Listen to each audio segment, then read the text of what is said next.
From ASTs to assured tenancies, what's actually going to change on the 1st of May? This is a very calm countdown to the 1st of May. Last week an owner said to me, I've been renting my property for 18 years and suddenly I don't feel like I recognise the rules anymore. He wasn't angry, he wasn't negligent, he was experienced. And for nearly 2 decades he'd had stable residence, straightforward agreements and the quiet reassurance that if circumstances change, Section 21 was there. He never used it. But it gave him confidence, and I think that's what he was really saying. I don't mind change, just don't want to lose control. So if that resonates with you, this video is very much for you. Because on the 1st of May, the assured short-hold tenancy disappears. But what replaces it is not chaos, it's structure. So what's actually changing? Well, new tenancies will no longer be assured short-hold, they'll be assured. What's the difference? Section 21 won't exist. All tenancies will operate on an open-ended periodic basis. And that last point is important. Tenancies will no longer be written on the assumption that they expire at the end of a fixed term. They'll continue indefinitely until ended through correct statutory grounds. And this is the most important structural shift in decades. But here's a reassurance that many owners really need to hear. Existing tenancies do not need to be reissued or re-signed. The change is legislative, it happens automatically, so you don't have to send out hundreds of new contracts. It's a structural shift, not a paperwork panic. So what about existing tenancies? Well, if you've already got residents in place before the 1st of May, their tenancy continues.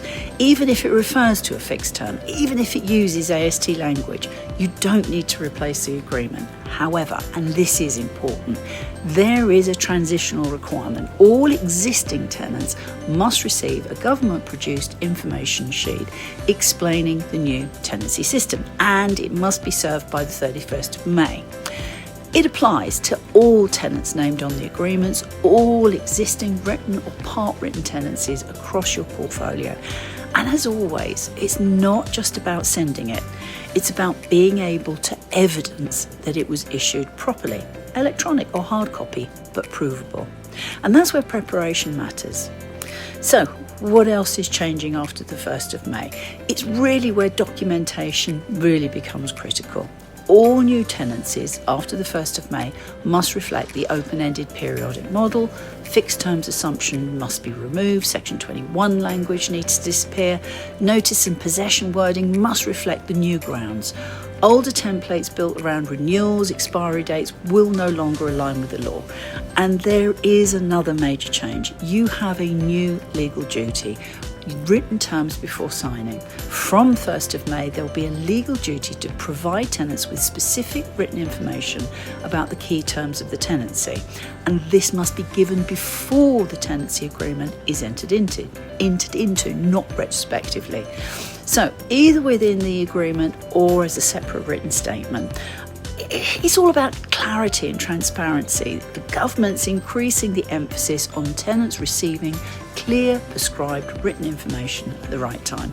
And failure to comply may attract enforcement action, we've been told. So the final list of required written terms will be confirmed in the regulations, but it's expected to include the landlord-tenant identities, rent payment arrangements, the nature of the tenancy, the responsibilities of each person, conditions for ending or varying the tenancy. In short, paperwork must be tighter, clearer and more structured than under the old AST model. So what's happening instead of Section 21?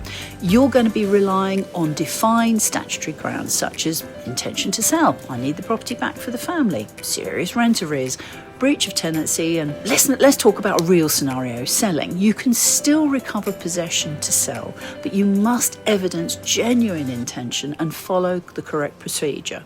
It's got to be structured, it's not impossible. How about rent arrears? Well, rent arrears remain the grounds that are already there, but your rent schedule, communication and records must be accurate and provable. Evidence matters more than ever. Long-term stable tenants, what about that? Well, if you've had the same resident for years, you might might feel unaffected, but ask yourself, is your agreement template aligned with a new model? Have the documents been kept up to date? Could you demonstrate full compliance if required? Longer tenancies are wonderful, aren't they? But they're also where historic technical gaps can hide. So why are long-standing owners feeling unsettled? Well, for decades, confidence came partly from Section 21, existing in the background, even if it was unused. So from May the 1st, confidence will come from documentation, clearing processes, updated templates, proper record keeping. That's not more restrictive, it's just more professional. Practical preparation steps now. So don't wait until April. You should begin now. Audit your tenancy templates for fixed term language. Remove outdated Section 21 clauses. Prepare workflows for issuing the terms correctly. Plan how you're going to deliver and evidence the information sheet. Identify poor documented tenancies. Communicate clearly with residents to manage expectations calmly.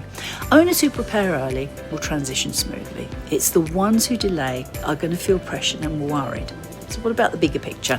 This Act represents a fundamental shift in tenancy documentation and structure, but it's not designed to punish good owners. It's designed to standardise and professionalise the sector. For owners providing safe, warm houses and managed responsibility, there's nothing to fear. But there is something to prepare for. Good intention now must be supported by structured paperwork. So, final thought. The end of an AST sounds really dramatic. In reality, it's the beginning of a more formal tenancy model. Existing agreements continue. New agreements must reflect open-ended periodic tenancies. Written terms must be issued before signing. The information sheet must be served by the 31st of May, and documentation must be robust. If you're confident your systems are aligned, fantastic. But if you're sure, that's not a failure. It simply means clarity would help. If you want to find out more, sign up or subscribe here to get next week's issues when we'll break down possession grounds in even more detail and show you how exactly to apply them calmly and correctly, one step at a time, being professional, prepared and protected. I look forward to talking with you.